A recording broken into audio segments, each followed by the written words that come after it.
New Intermediate Market Leader. Course Book. 3rd edition. By David Cotton, David Falvey and Simon Kent. Published by Pearson Longman. Copyright Pearson Education, 2010. Unit 1. Brands. Track 1.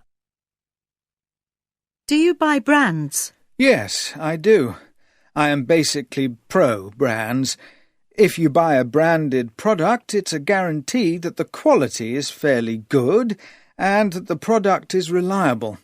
Another reason is you attract a bit of attention if you buy something stylish, and branded products are usually stylish and have a good design. Let's face it, most people buy brands because they want to impress other people. They want to show that they have style and good taste. Do you buy brands? No. Well, not actively, anyway. I don't want to give free advertising to companies. I hate all the advertising hype around brands. And I don't want other people to think I'm trying to impress them with lots of logos. And I also get fed up with seeing the same things wherever you go. If you buy a suit from a famous brand, you'll see 5 people with the same suit that month. It's so boring. Oh, another thing. Am I buying the genuine product or an illegal copy? Basically, I want value for money. I won't pay inflated prices for a name, a fancy logo and packaging. However, I do buy brands for my kids, especially sports goods and trainers. It's always Nike, Adidas or Reebok. Unit 1. Brands. Track 2. What are the qualities of a really good brand?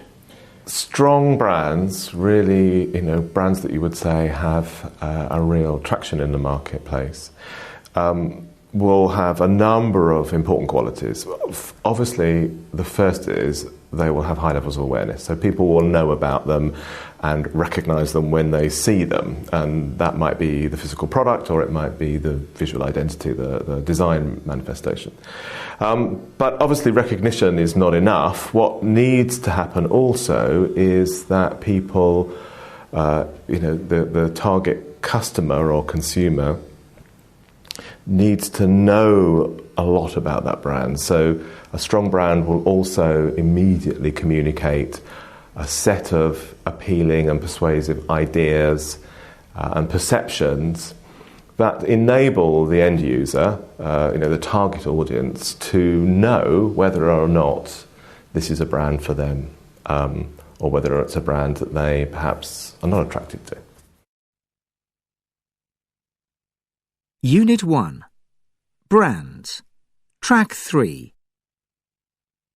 Brands are really useful ways of firstly conveying all that information instantly. So think of any brand you like, any brand that you could imagine, say BMW or British Airways or in any sector, and immediately your head is filled with a raft of important information about what the brand does, but as much as that, what it's like and how it appeals to you and connects with you.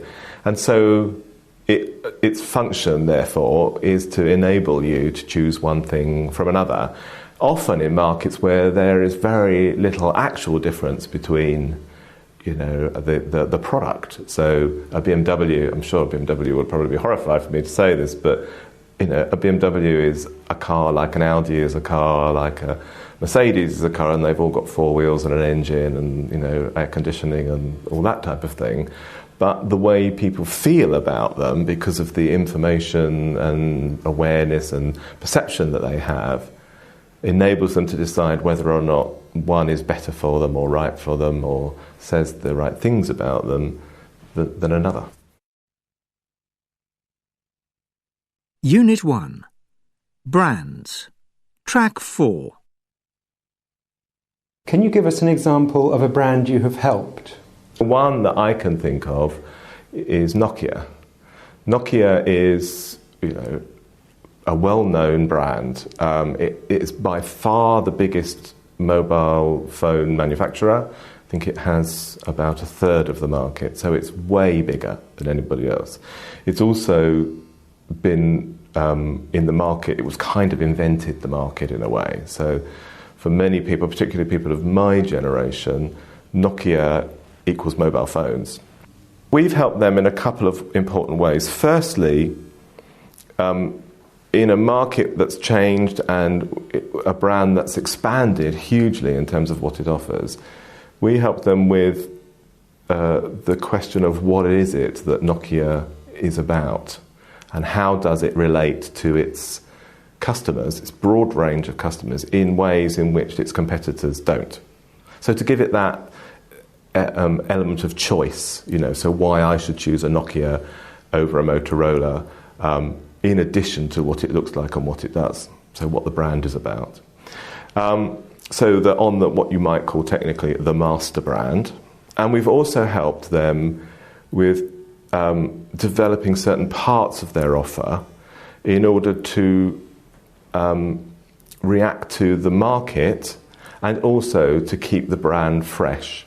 So we worked with Nokia on their N series, which is one of their more technological phones, multimedia phones, though they don't like to call them phones anymore because they do so much more,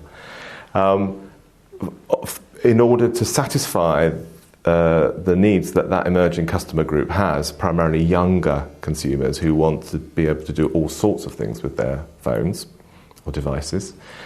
But also in order to sharpen Nokia's brand image as a technology leader. It was important that it had products in those areas. Unit 1. Brands. Track 5. Joy, we know our client doesn't want to be linked to football anymore. It seems the club they sponsor is asking for too much money. And in any case, they're looking for something more exciting. Something that'll give their brand a bit more punch. Any ideas? Well, there are several possibilities. How about ice hockey? It's an incredibly fast, exciting sport. It's very popular in America and in a lot of European countries. Okay, that's a possibility. What do you think, Natasha? Would ice hockey be a good choice? I'm not so sure. It's not really an international sport, is it? Not in the same way as baseball, for example, or tennis. That's true. Baseball's got a lot more international appeal, and it's a sport that's got a good image. I don't know about tennis. I'm not sure it would be suitable. Mario, how do you feel about this? In my opinion, motor racing would be perfect for our client. It's fast, exciting, and the TV coverage of the Formula One races is excellent. They would get a lot of exposure. It will really strengthen their image. That's a great idea, Mario. Why don't we get in touch with Larry Harrington's agency and see if he's interested? Harrington's young, exciting. He'd probably jump at the chance to work with our client. They're a perfect match. But first, I must check with our client and make sure they're happy with our choice. Unit 1. Brands. Track 6. Okay, everyone. We'll be getting a report soon from the consultants we've hired, European marketing. But let's think a bit about the problems we may face entering the European markets. Diana, what do you think? Well, one thing's for sure. We're going to have to do a lot of advertising to establish our brand, and that's going to be expensive. And we may need to adapt a lot of our luggage for European consumers. That could be very costly, too. Yes, but we've allowed for that in our budget. Ruth, what difficulties do you think we'll have? Well, we'll need to get the pricing of our products right. But European consumers aren't as price conscious as we are back home, so pricing may not be too much of a problem. I know for a fact people in Europe will pay high prices for luxury goods if they like the design and it gives them status. So I think we have to develop the Hudson brand as an exclusive made-in-America product. That'll mean high prices and a strong message that our luggage is high quality and great value for money. That makes sense to me. Tom, what do you think? I don't agree at all. I just don't think Ruth's right. I think we should go down market, sell at very competitive prices, and aim to achieve high volume sales. To do that, we'll need to look carefully at our manufacturing costs. So it's probably time we stopped manufacturing in the US. The costs are just too high. Thanks, Tom. That's an interesting point of view. I think we all feel that we need to position Hudson right in European markets. Should we go up market or down market? That's an important decision we'll have to make. Yeah, right. My feeling, too, is we may need to increase the range of our products and stretch our brand. Put it on other products. The right products, of course, ones that fit with our brand image. We certainly need some new thinking if we're going to succeed in Europe. And our consultants' European marketing will have plenty of advice for us, I've no doubt. Unit 2. Travel. Track 7. 1. What I really don't like is the way airlines treat people on the plane. There are far too many seats on most planes, so there's not enough legroom, and I'm not even particularly tall. I always try and get the seats near the emergency exit for that reason. You get much more room. Also, the poor quality food and drink you get on airlines annoys me. It's all so processed and packaged. I just can't eat it. I prefer trains. 2. I like flying, but I really don't enjoy being at airports. Things like long queues at check-in irritate me. Also, when I have a lot of luggage and there are no baggage trolleys around, it's really inconvenient. What's even more frustrating is when I do find a trolley and then see that the departure board is full of flight delays and cancellations. 3. I must be really unlucky because it seems I'm always a victim of lost or delayed luggage. It usually turns up, but never with an apology. I don't like the attitude of the airlines, and I'm sorry, they're all the same. They seem to treat passengers like just another piece of luggage to be moved around the world. They seem to forget that we're people. For example, they overbook seats and just expect people to be able to get the next flight if their flight is full. What I really hate, though, is jet lag. It's a big problem for me, as I travel a lot to the Far East on business. Unit 2. Travel. Track 8. My last overseas business trip was a nightmare from start to finish. First of all, there was a delay on the way to the airport as there was an accident on the freeway. When I got there, I found the lower level of the airport parking lot was flooded. Next, my carry-on baggage was too big and heavy, so I had to check it in. When we arrived, the subway was closed and there were no cabs at all. After a long time trying to figure out the schedule and waiting in line for 40 minutes, we finally got a bus downtown and found the hotel. Then there was a problem with our room reservation. And, would you believe it, the elevator wasn't working and our rooms were on the 5th floor. Unit 2. Travel. Track 9. What are the main needs of business travellers and how do your hotels meet them? A key point would be the location of our hotels, good links with subway underground networks, close to the airport, and obviously close to an office that the guests would be working in while they're staying in the hotel. Technology is also a key feature, and nowadays is expected because obviously people have great technology at home, and therefore if it's also available in a hotel, that's also a key feature. Internet, a business centre, obviously translation services, and that kind of facility is paramount. And guests also expect an area where they can go to a gymnasium, they can exercise, and also that kind of thing. These would be the key features. Unit 2. Travel. Track 10. And how have rising travel costs affected the hotel business? They have affected business, but it's made the hotels more savvy in that they are being more competitive and looking at ways of adding value to the guest stay, and that can take in anything from including breakfast on a daily basis, membership to the health club, including newspapers, or possibly looking at transportation to and from the airport, a shuttle service to the local department store, or a shuttle service to the offices in which the client works in, and that kind of value add benefit, as opposed to just directly dropping the rate, which really doesn't benefit either party. Unit 2. Travel. Track 11. What future developments do you foresee in the business travel market?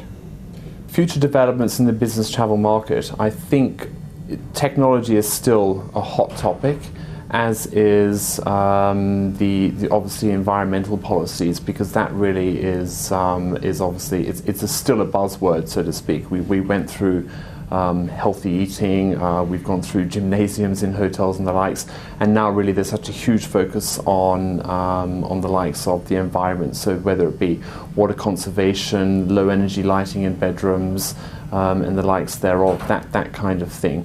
But obviously it's high-speed internet, it's television on demand, it's lower cost telephone calls from the rooms, because obviously people now travel with BlackBerry and with mobile phones, so they're not actually having to use hotel telephone services, and these are the ways forward for hotels. Unit 2. Travel. Track 12.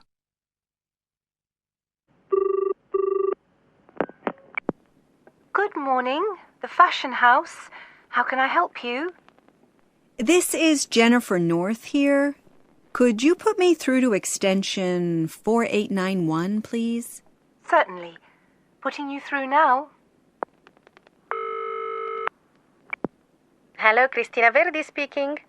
Hello, Christina. It's Jennifer North from Madison in New York. Hi, Jennifer. How are things? Fine, thanks. I'm calling because I'll be in London next week, and I'd like to make an appointment to see you.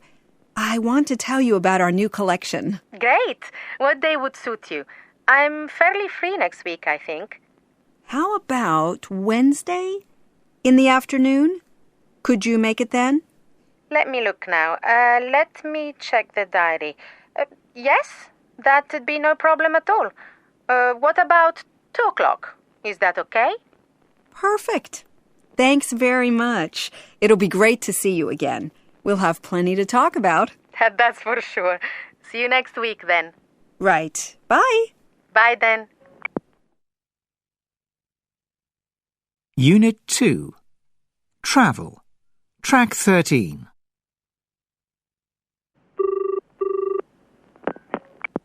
Good morning, the Fashion House. How may I help you? I'd like to speak to Christina Verdi, extension 4891, please. Thank you. Who's calling, please? It's Jennifer North from Madison. Thank you. I'm putting you through. Hello? I'm afraid she's engaged at the moment. Will you hold, or can I put you through to her voicemail? Would you be able to take a message for me, please? I'm in a bit of a hurry. Yes, certainly. The thing is, I should be meeting Ms. Verdi at 2 p.m., but something's come up. My plane was delayed, and I've got to reschedule my appointments. If possible, I'd like to meet her tomorrow, preferably in the morning. Could she call me back here at the hotel, please, to confirm? Certainly. What's the number? It's 020-7855-3814, and I'm in room 611. I'll be leaving the hotel soon, so if she can't call me back within the next half an hour, I'll call her again this morning. Is that okay? Right. I've got that. I'll make sure she gets the message. Thanks for your help. Goodbye. Thank you. Goodbye. Unit 3. Change. Track 14. How do you advise businesses which are planning to change? The two important things to take into account when advising businesses is, first of all, help them understand what does success look like. What are they going to change? How are they going to measure that change? And how will they know they've been successful?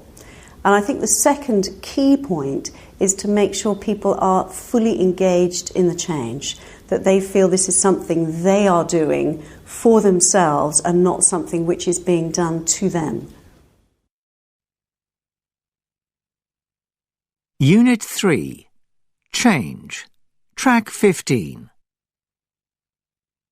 What are the typical problems that businesses face when they're going through change? The change is a very difficult process. There are many problems, but I would say the two perhaps most important ones are, first of all, what we think of as change fatigue. Organisations have often faced wave after wave of change, programme after programme. Organisations become very cynical about programmes' ability to deliver real change and change that's sustained over time. So it can be very hard to bring people along and create passion, enthusiasm around change when they've seen it again and again. And the second big area that I see is the ability to get leaders engaged and aligned around the change, so that leadership speaks with one voice. Leadership provides a role model for the organisation and, very importantly, helps the organisation stay focused on the change throughout what is sometimes a long and difficult process. Unit 3. Change. Track 16. Can you give us an example of an organisation that you have helped to change? We work with a wide range of organisations around the world. One we helped recently was Nokia and Siemens when they merged their networks business. And that was a very exciting change programme at a time of trying to create better value for the organisation. We helped NSN create a future for the organisation. So we had 8,000 people involved around the world in a conversation over 72 hours in which they constructed the values of the future organisation, and following that then put changes in place that would make that future organisation a reality for them. Unit 3. Change. Track 17. Good morning, everyone. I take it you've received the agenda and the minutes of our last meeting. Does anyone have any comments? No. Right. The purpose of this meeting is to discuss our smoking policy. As you know, people are complaining that our staff have been smoking just outside the door of the building and leaving cigarette ends everywhere on the pavement. That's not acceptable. Eduardo, you are a smoker. What do you think we should do about it? Well, I think we should be able to smoke outside the restaurant on the balcony. It's big enough for plenty of people to sit there. It's in the open air, and we smokers would be happy. We wouldn't bother to go outside the building. Interesting. How do you feel about that, Misuko? Do you agree with Eduardo? Not at all. Our policy has always been no smoking on company premises. I think we should keep it that way. Non-smoking staff often go out on the balcony to relax. They don't want to breathe in a lot of filthy smoke.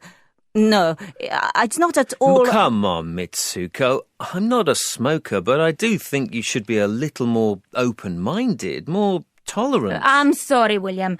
What do you say is very interesting, I'm sure. But could you let Misuko finish, please? You'll get your turn to give your opinion. Sorry for interrupting you, Mitsuko. Please go on. I just wanted to say, I don't think we should provide places in the building for people to smoke. It's setting a bad example, especially to younger staff. William, what do you want to say? I just think we have to try to understand smokers. They're addicted to smoking. They find it very hard to give up. So we should provide them with somewhere to enjoy their habit. Or, if we can't do that, give them a longer break during the morning, say at 11 o'clock, so they can go to the park near here and have a cigarette. I think that's a good idea, Petra. It would show smokers that we want to help them. That we're a tolerant, open-minded company. Not a bad idea. It's definitely worth considering too. But I think we should move on now. Can we come back to the smoking issue at our next meeting? I want to get the opinion of staff about our smoking policy, so they will be getting a questionnaire about it from our HR department, sometime in the next few days. Okay, everyone, thanks for your comments. To sum up then, on the smoking policy, we'll consider whether we want to give smokers a longer break in the morning, and we'll discuss the matter again at next week's meeting. Okay, any other business? Right. Thanks, everyone, for your contributions. Have a good lunch. Unit 3. Change. Track 18.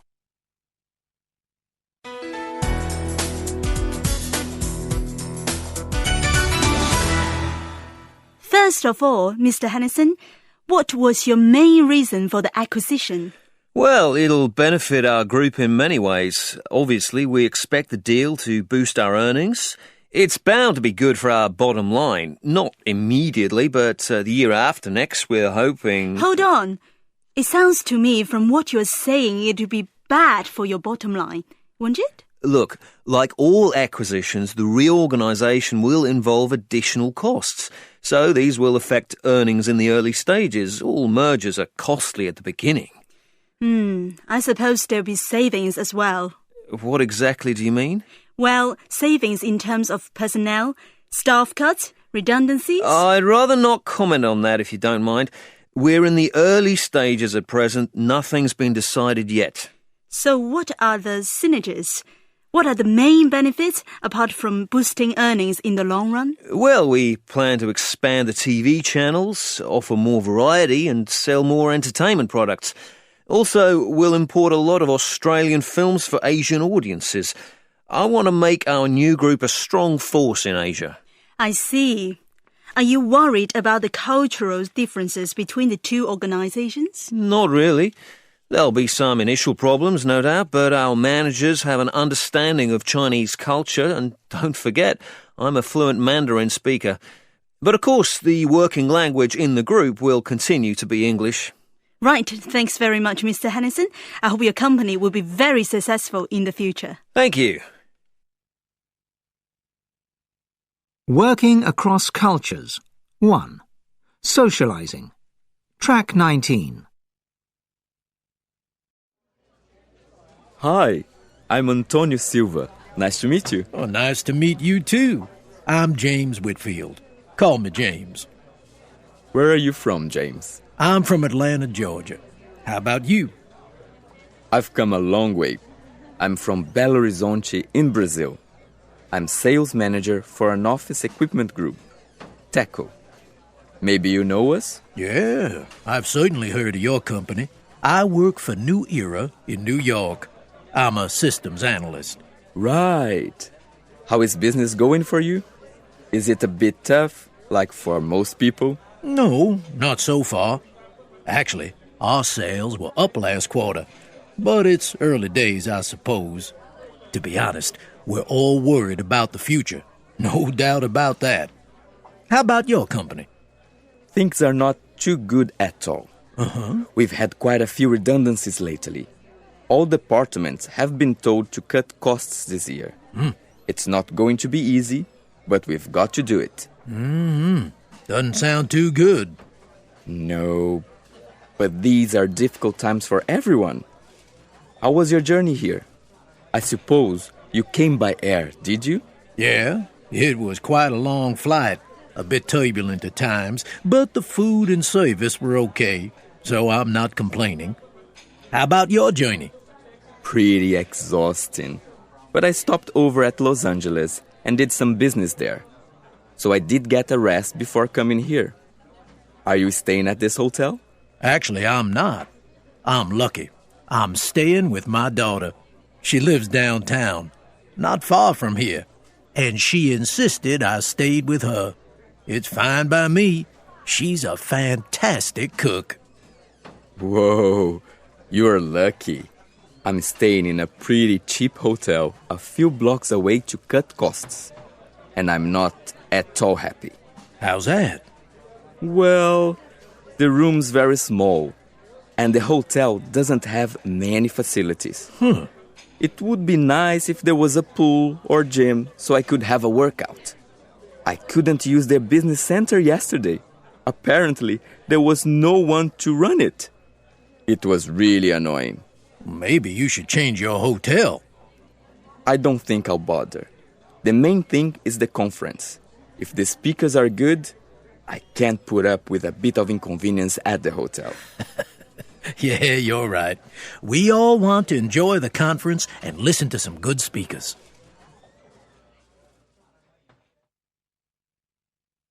Working across cultures.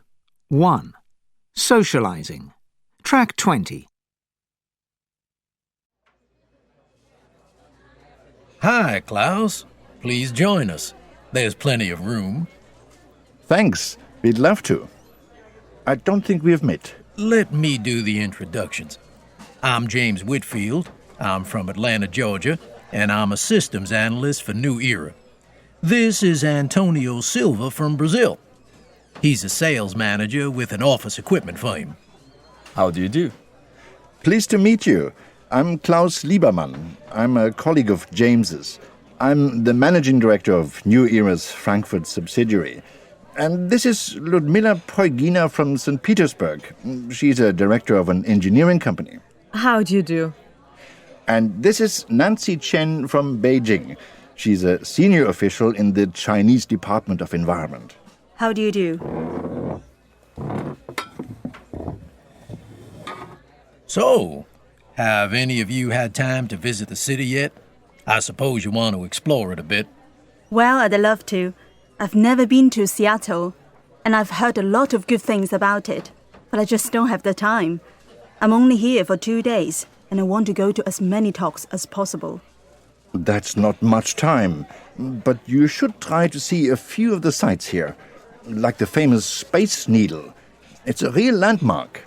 And if you go to the market area, you can see where the first Starbucks store was located back in the early 1970s. Okay. Well, I might try to sneak away for a few hours if possible. What about you, Ludmila? Are you going to check out the local area? Actually, I've already done that. I came here early so I could look around a bit. I've seen the Space Needle and visited the Civic Center. I was really impressed with the Columbia Center. It's a massive skyscraper, much bigger than the ones I saw in New York. What about the conference? Anyone special you want to see, Antonio? I'll definitely go to Mark Carlson's talk. He's always worth listening to. I don't know much about the other speakers, though. Can anyone recommend a good speaker? Well, I've registered to go to David Brodess's presentation. He's written a lot of books on information systems. I think he'll be the star of the conference. He's a very stimulating speaker. Yes, I can confirm that. I went to one of his talks in Munich last year, and the questions afterwards went on for over half an hour. He went down really well with the audience because he was obviously so knowledgeable about his topic. Yes, I want to go to his talk too, if it's not already booked up. Another good speaker is Jerry Chin. He's an expert on management software. He's another speaker who shouldn't be missed.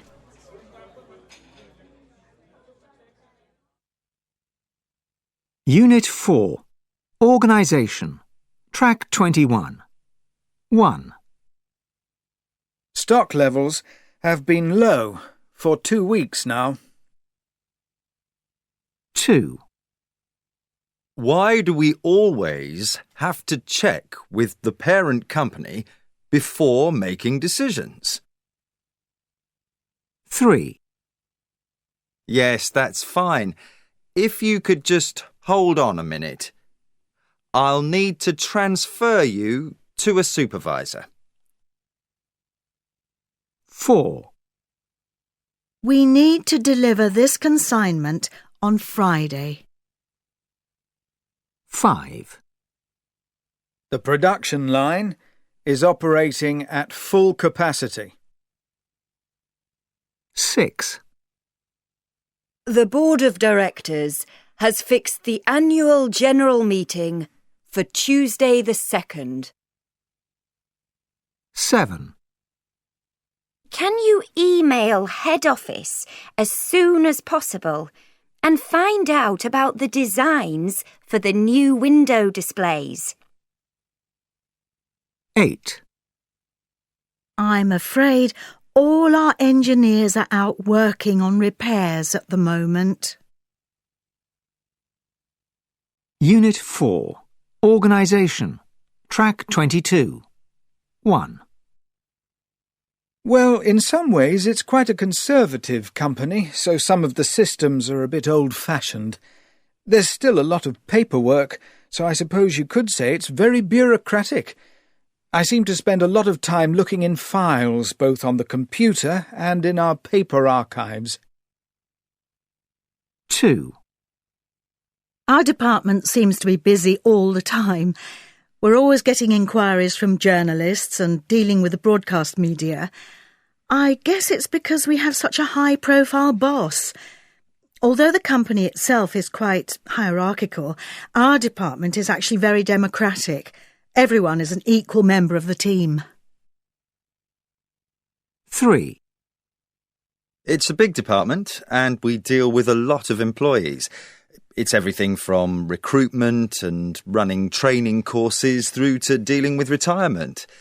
It's quite a progressive company, so everything is open plan, which is a bit difficult if I need to have a private meeting. There are meeting rooms, but they always seem to be busy. Unit 4.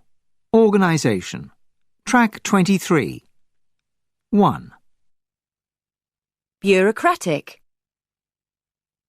2. Decentralized.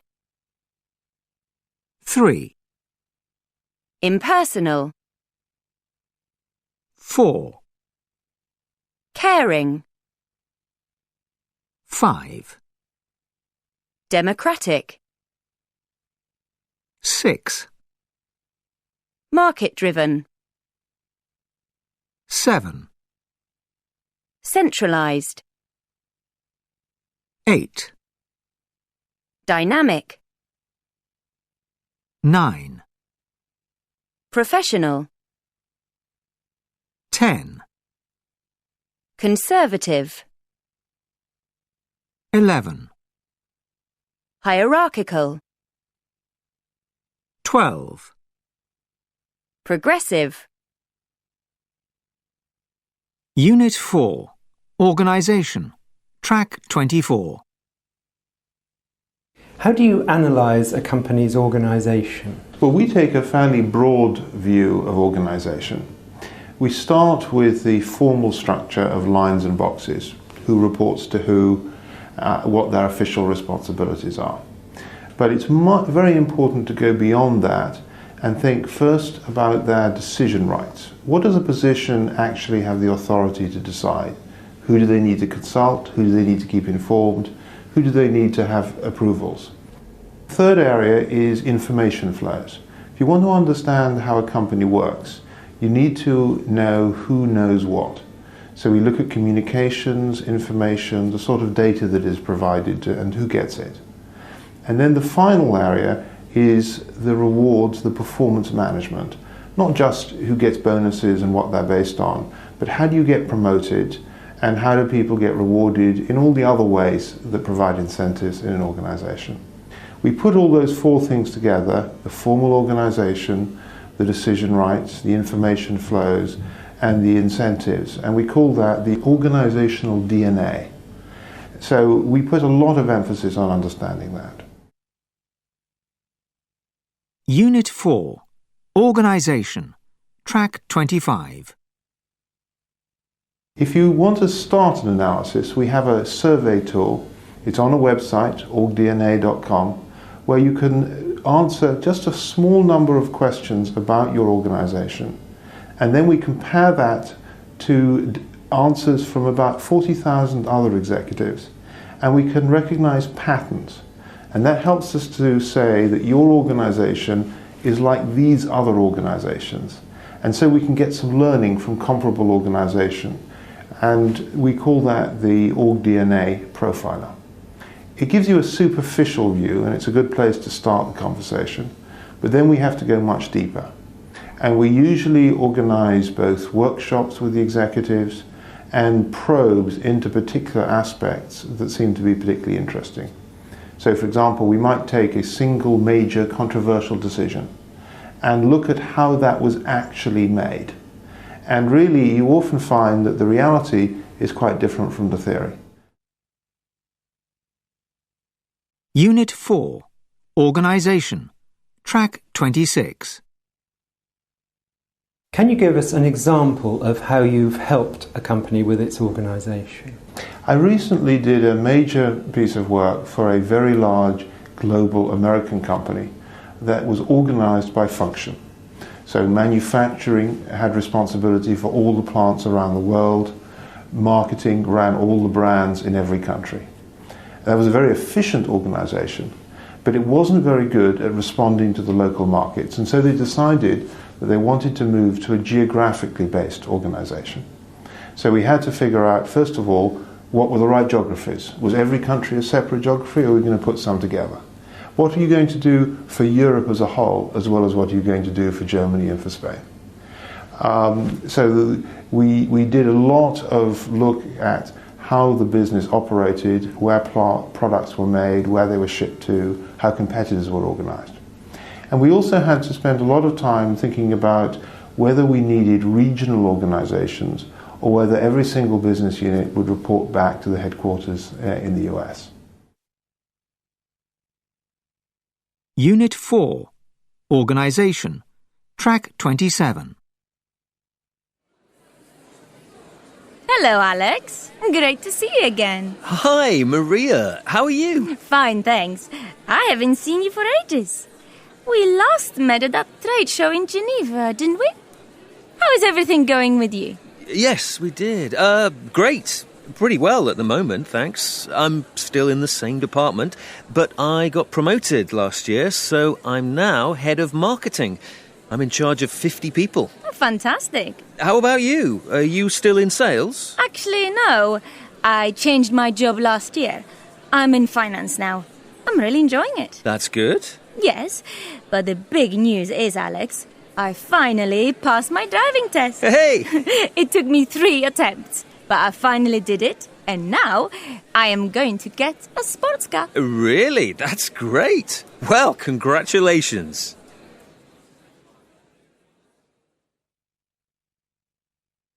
Unit 4. Organisation. Track 28. Hi, my name's Bob Danvers. Hi, good to meet you. I'm Karin Schmidt. Which part of the group are you working for? I've just joined MCB. We provide all the market research. What about you? I'm with Clearview. I don't know much about Clearview. What sort of projects do you work on? Well, we're basically an outsourcing business. We supply companies and organizations with various services, including IT, office equipment, travel, and even cleaning services. I see. And is it a new company? No, we're well established. The company was founded in the mid-1980s, and we've been growing rapidly ever since. It's organized into 4 divisions. We have over 7,000 employees. We've got our headquarters in London and offices in New York, Cape Town, and Sydney. So we're pretty big.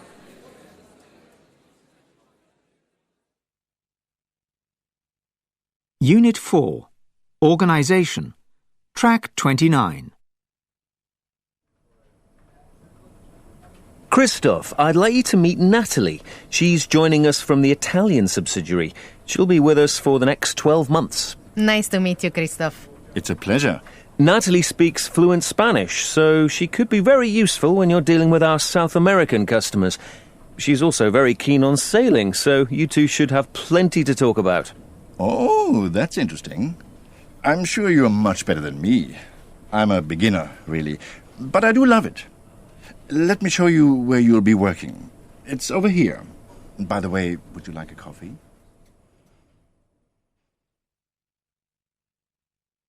Unit 4. Organisation. Track 30. I suppose you've all seen the Vice President's message on the notice boards? What do you think, Françoise? It's pretty typical, isn't it? It's all about how the company will benefit. What about us? Don't we count? Exactly.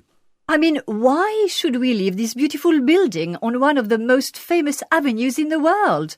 We love it here. The move's not convenient for me at all. If we go to Beauchamp, my husband will have to drive 120 kilometers every day to get to work. He'll soon get tired of doing that. And what about my children's education? Will the schools be any good in Beauchamp? I have no idea. How about you, Jean-Pierre? Well, to be honest, it doesn't bother me. I'm really tired of living in Paris. It's so stressful here. Everyone rushing around, trying to make money. I wouldn't mind moving to a quieter area. Beauchamp sounds quite nice, and the countryside outside the town is pleasant, I believe. What about you, Paolo? Do you think the move will be good for us? I am absolutely against it. It will upset families and cause a lot of problems for some staff. I will have to sell my apartment if we move. I only bought it last year, so I will probably lose a lot of money. I don't think I will get any compensation for that, do you? You don't agree, Jean-Pierre? I can see that. Well, you're right, Paolo. It causes a lot of problems. There is no doubt about that. But the company will benefit a lot, and that's important too. In the long run, the move will increase our revenue, make us more competitive, and keep us in jobs. That's a good reason for moving, isn't it, Carl? What do you think? Maybe, but I feel pretty depressed at the moment. I hope they'll postpone the proposal. There's a lot of bad feeling about it. I tell you one thing, a lot of our best staff will refuse to relocate. They can easily get another job here in Paris. They won't want to move. They've got a really good lifestyle, and they won't want to give it up. The management will get a big shock if the relocation goes ahead. Unit 5. Advertising. Track 31. What are the key elements of a really good advertising campaign? When I answer the question of what really makes a good advertising campaign, I always go back to the beginning and ask the question, what is the person who's paying for the campaign trying to achieve? What is that person's objectives? What is it that that person wants to happen as a result of spending money on this advertising campaign? So in order to decide whether it is good or bad, it is first of all most important to understand what it is that the campaign must try and achieve. Some people might say, well, that's obvious, to sell more goods, to sell more services, to sell more bottles of Coca-Cola or jeans, and often, of course, it is simply to sell more of a product, but not always. Sometimes it is to change the image of a company. Sometimes it is to change people's views of an issue. Sometimes it is to get people to drink less alcohol, to do up their seatbelts, to change the way in which they use energy. So a good or bad advertising campaign depends on what it is there to achieve.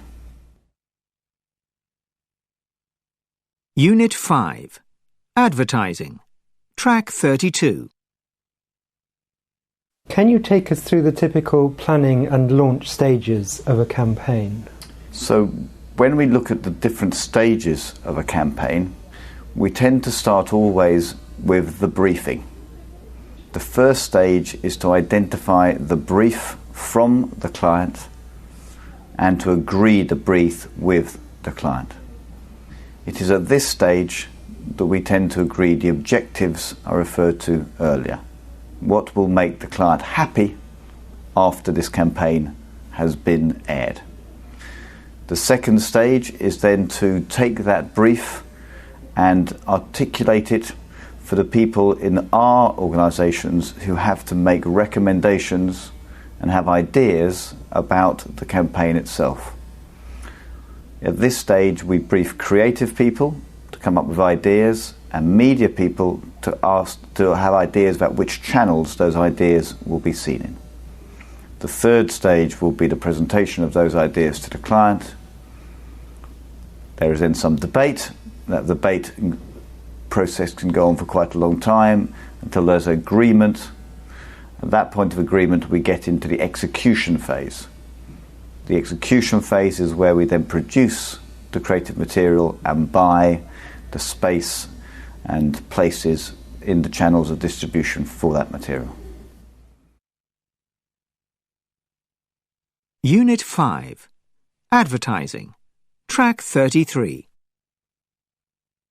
Can you give us an example of a successful new media campaign? One of the most successful new media campaigns, and from one of the clients that uses new media best, is Nike. Nike, of course, have a young audience who are very literate about the new media and therefore live their lives in that medium. And so rather than simply use advertising on television to talk to this youthful audience, what Nike does is they start seeding viral campaigns. And viral campaigns are pieces of film, pieces of content, which they hope will be picked up by individuals who see it, perhaps on YouTube, and passed on to their friends with comments to say, look at this piece of film, isn't it fantastic? Perhaps the most famous piece of Nike viral was Ronaldinho, the footballer, appearing to be able to lob the ball directly onto the goal bar and it bouncing back to him 10 times. A piece of outrageous skill which was just about believable, and then the viral campaign actually became about, was it real or was it faked? So what is not only an entertaining piece of film, but it generated its own PR, public relations exercise, it generated its own gossip on the web. The answer was, it was fake. Unit 5. Advertising. Track 34. 1. Could I have your attention, please? Right. Good morning, everyone. On behalf of Alpha Advertising, I'd like to welcome you. My name's Mark Hayward. I'm Creative Director. This morning, I'd like to outline the campaign concept we've developed for you. I've divided my presentation into 3 parts. Firstly, I'll give you the background to the campaign. Secondly, I'll discuss the target markets. Finally, I'll talk you through the media we plan to use. I'd be grateful if you could leave any questions to the end. So, first of all, let me give you some of the background to the campaign that we've developed for you. 2. Right, let's get started. Hi everyone, I'm Mark Hayward. As you may know, I'm Creative Director of Alpha Advertising. Great to see you all. Anyway, I'm here to tell you about the ideas we've come up with for the ad campaign. My talk is in 3 parts. I'll start with the background to the campaign, move on to the target markets, and finish with the media we plan to use. If there's anything you're not clear about, feel free to stop me and ask any questions. Right, so the background to the campaign is that we were given the brief. Unit 5. Advertising. Track 35. And particularly in Germany, where this is very important. Just to give you a specific example, if you look at the next slide, we can see from the chart that the key age group is 18 to 25, but that this will become less, not more important as the product matures in the market. As I say, this is reflected across all the markets. Right, that's all I have to say about the target markets. Let's now move on to the final part and the media we plan to use. We'll start in a month's time with a viral campaign on the internet to generate interest, of which more later. Then there is the new TV commercial, which I'll be showing you in the form of a storyboard at the end of the presentation. Finally, we intend to use images from the commercial for outdoor advertising on hoardings and public transport. This will be linked to a coordinated press campaign starting in June. So, to sum up then, before we go to the storyboard, the key points again are that firstly, the product already has wide appeal, so we're really just developing the brand and trying to keep it fresh. Secondly, that we will need to bear in mind the younger sections of the market for the future. And finally, the key to getting the campaign started is the viral advertising campaign. Thank you very much. Now, are there any questions? Unit 6. Money. Track 36. And now, the business news. There was a further downturn in the economy this month as the recession in the United States and Asia-Pacific region continues. Yesterday was another day of heavy trading on the stock market, with big losses in share values. The forecast for the near future is not good, as market confidence remains low. Paradise Lane, the struggling luxury hotel group, is seeking new investment to try and avoid bankruptcy, following the announcement of disastrous interim results. It currently has a debt of nearly $5 billion. There were rumours of rivals GHN taking a large equity stake in the troubled hotel group. Phoenix Media announced a 15% increase in pre-tax profits on an annual turnover of $4.5 million. Added to the strong performance in the last quarter, this is likely to result in an increased dividend of over 14 cents per share, well up on last year, which will certainly please shareholders. Following a rise in sales in the emerging markets of... Unit 6. Money. Track 37. Could you tell me what your role is as an investment director? The aim of the business is to provide investment solutions for private individuals who have capital that they wish to employ to achieve a certain level of return.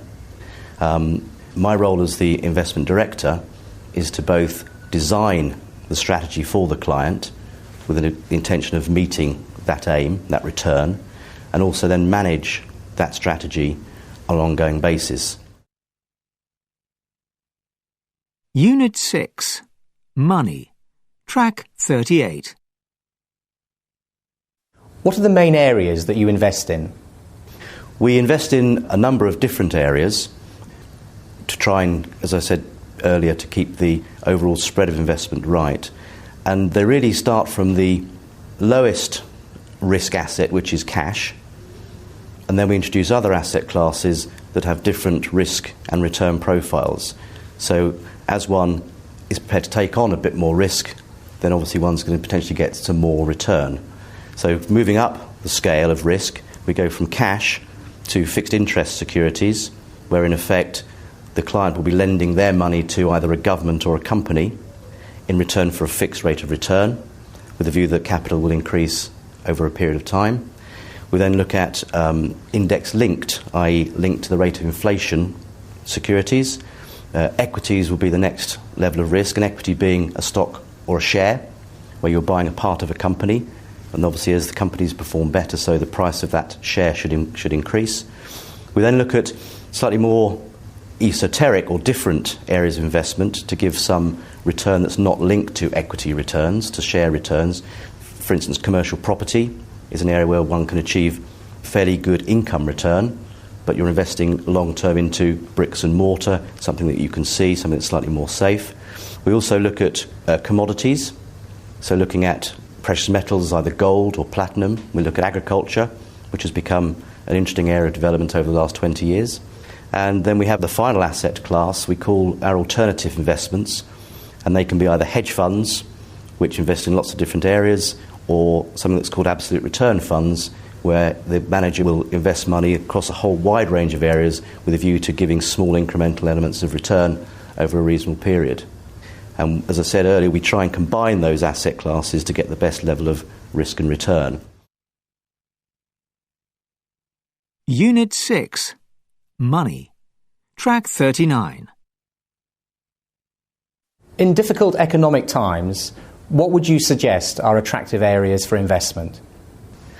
There are a number of attractive areas, and I think I've touched on one earlier with the bond investments, but perhaps I'll develop that a little bit further. A lot depends really on where we are within that economic cycle. If we are at the very bottom of an economic cycle, then the best form of recovery is probably going to be in companies who are going to recover as the economy recovers. So when prices are very low, you could invest in an equity of a company where you saw they would benefit from that reduction in interest rates that you've seen. If it's in the early stages of an economic depression or recession, shall we call it, then with interest rates likely to be cut aggressively, then obviously the fixed income area of the market is perhaps the most appropriate place to be.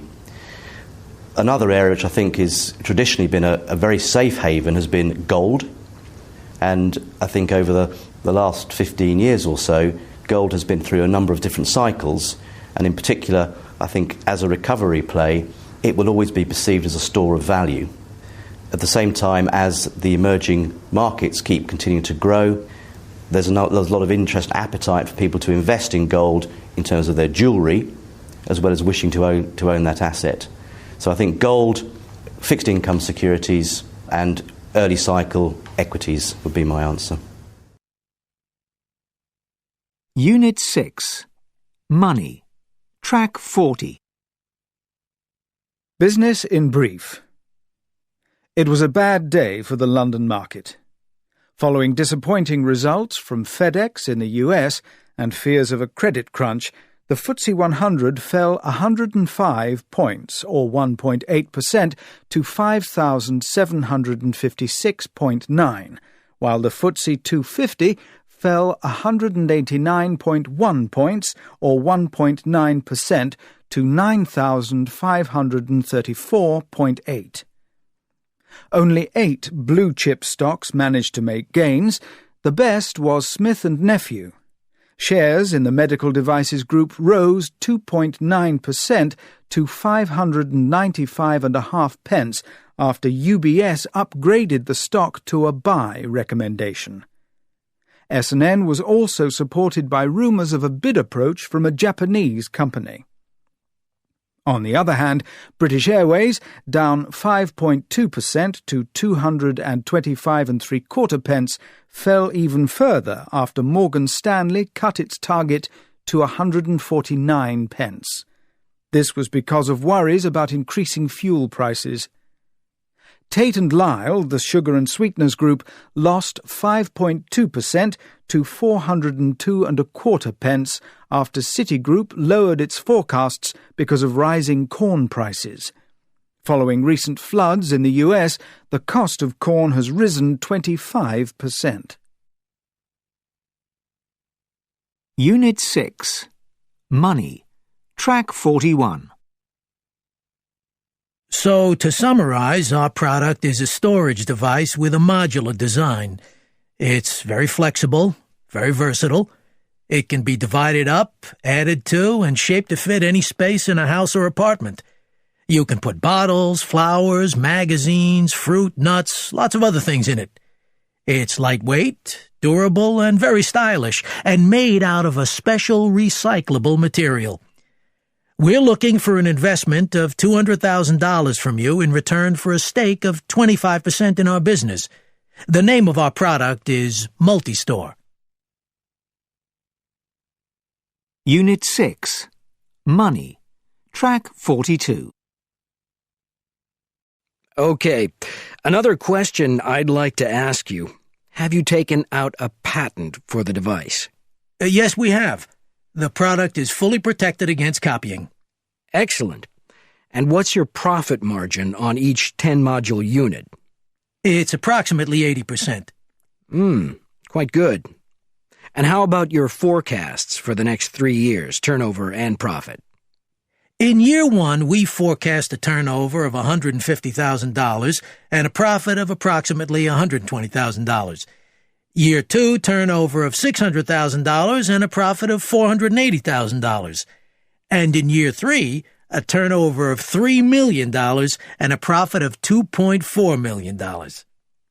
Now, I'd like to ask a question. How many of the 10 module units have you sold, and who have you sold them to? I can answer that question, as I'm the salesperson in our team. We've sold about 2,000 units, mainly to major department stores and specialist shops for household goods in New York and Chicago. Okay, thanks for all the information. Now, I'll tell you what I think. I like your product. It's definitely got sales potential, and I'd like to make you an offer. I'll give you the full amount, $200,000. But I'd want a stake of 50% in your business. The market for this sort of product is very competitive. There's a lot of risk involved, and marketing and promoting it could be very expensive. So that's the deal I'm offering you. We'll have to think about that. Okay, thank you. How about you? Are you interested as well? Yes, I like the product as well. But I also think it'll need a lot of marketing to get established. And you may have to change the packaging. So I'll offer you the full amount, $200,000, for a stake of 45%. Okay, so we seem to have two offers on the table. Could I ask each of you what business expertise you could bring to our business? How much help could you give us apart from money? Well, I have a company which sells household products to the retail trade, and it's very successful. You would be able to use our sales force to build up sales and develop the brand, and I would be very hands-on in developing your product. In my case, I have a very good track record investing in startup businesses like yours. Basically, I invest in people, and I've been impressed with your presentation. I think we could work well together. Thanks to both of you. Could we have a break and consider your offer? By all means. Certainly. Well, take your time. Working across cultures. 2. International meetings. Track 43. The culture we come from or live in influences what we see, do, believe, and say. It affects our expectations and behaviour, and we need to be very aware of it. The simple fact is that what's normal or appropriate for us may seem very strange or even rude to someone from a different culture. I'll look at 3 of the key areas of culture which may affect communication in international meetings, causing confusion and frustration. Firstly, time. Not all cultures or people are ruled by the clock. There are some cultures, it's true, where the feeling is indeed that time is money. They will often have strict approaches to this aspect of meetings, such as starting and finishing times and the duration of discussion. Other cultures, however, have a completely different approach and see the starting time as a guide only and the finishing time as not fixed. Other stages may be surprisingly flexible, and you may find that there is little attempt to stick to the agenda. Secondly, the idea of hierarchy in a culture, and therefore in meetings, can be very significant. By this, we mean the relative levels of importance and seniority which people have in a company. Someone from a very hierarchical culture is likely to feel very uncomfortable saying what they think or criticising the ideas of others, especially if the person being criticised holds a higher position. They are also unlikely to openly disagree or report a problem in front of a boss or manager. Criticising the ideas of a superior could be seen as a loss of face for both people involved. Another key area to think about is the objective of the meeting. In many cultures, there's an attitude that meetings should have very clear purposes and get down to business pretty quickly. Using a structured, pre-planned agenda is important. In such cases, there's very little in the way of small talk, maybe just a couple of comments about the weather, football, etc. However, other cultures see meetings as the place for relationship building and developing trust, so the meeting may be a lengthy discussion and actual decisions may often be made outside the meeting. Again, the idea that the purpose of a meeting is to make a decision may be alien to some cultures. It's important to bear this in mind, as it can be quite a surprise if you're not used to it. Finally, some advice on successful international meetings. Clarifying is key in any international meeting. Different cultural assumptions mean that sometimes spoken language, body language, including gestures, and written symbols can be misunderstood. Constant checking and feedback is crucial. At the end of a meeting, it's vital to summarize the main areas of agreement and disagreement and ensure that everyone's happy with them to avoid confusion and frustration later. Overall, any international meeting requires planning, organization, and thinking about if it's to succeed.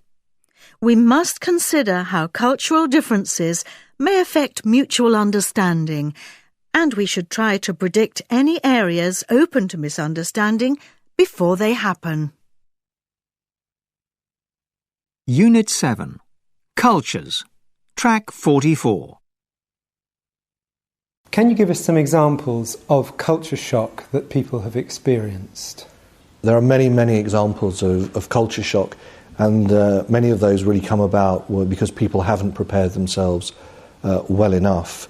Some examples of that might be timing, where in some cultures the concept and perception of timekeeping is very different. And I guess the obvious one that people always use is the example of the Middle East. The Middle Eastern clock really revolves around two things, really, the prayer times, and of course, because they were desert travellers, about the movements of the sun and the moon during periods of the day.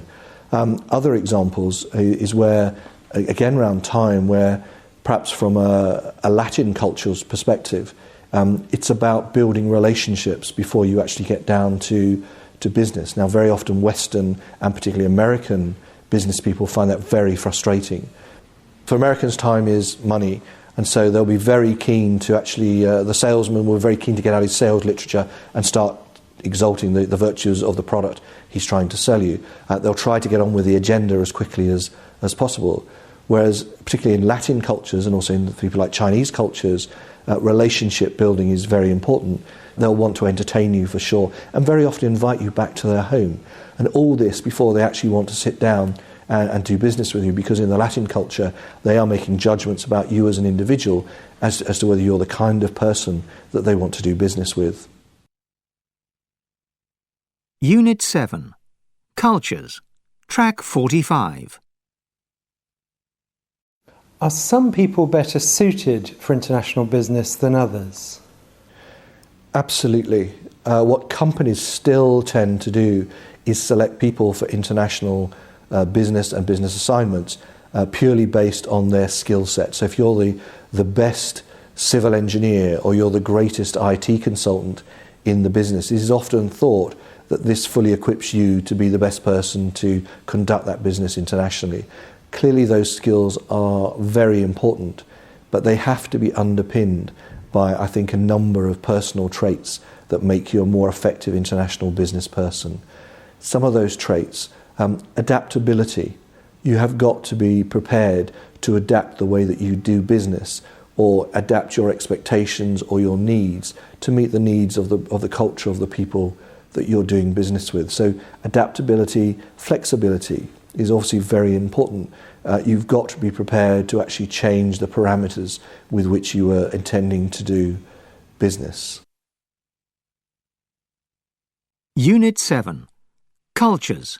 Track 46. Very important, and you'll know from this course in communication, you've got to be a good listener. You've got to pay more attention than you would when speaking to somebody in your own culture to make sure that you have understood quite clearly what is being said. And one of the things that we always say to people is that to be very sure that you've actually heard what you think you've heard, there are some steps you can take. It's always a very good idea to get the individual, if you're not clear, to repeat what they've said. It may seem tedious to you, but actually it's very important to make sure that you haven't made mistakes.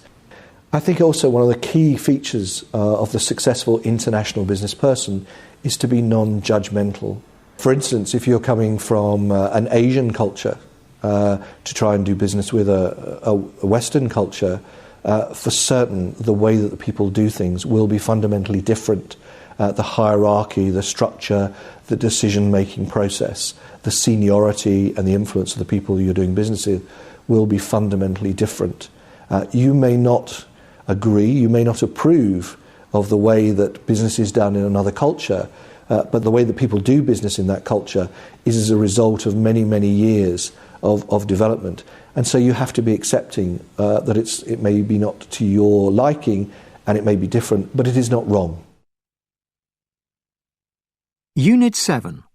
Cultures. Track 47. 1. Small talk is one way to break the ice when meeting someone for the first time. 2. I was thrown in at the deep end when my company sent me to run the German office. I was only given 2 days' notice to get everything ready. 3. We don't see eye to eye with our US parent company about punctuality. We have very different ideas about what being on time means.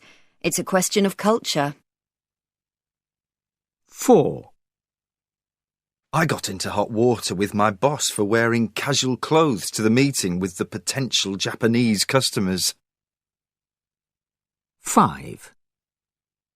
I really put my foot in it when I met our Spanish partner. Because I was nervous, I said, "Who are you?" rather than "How are you?" 6. I get on like a house on fire with our Polish agent. We like the same things and have the same sense of humour. 7. When I visited China for the first time, I was like a fish out of water. Everything was so different, and I couldn't read any of the signs. 8. My first meeting with our overseas clients was a real eye-opener. I hadn't seen that style of negotiation before. Unit 7. Cultures. Track 48. So, where did you go on holiday then? Italy. Did you have a good time? Yes, it was okay. And which part of Italy did you go to? Sicily. I've been to Sicily. Taormina. I really enjoyed it. What did you think of it? Nothing special. Oh, right. So, how's it going at work? We're busy. That's really good, isn't it? Don't know about that.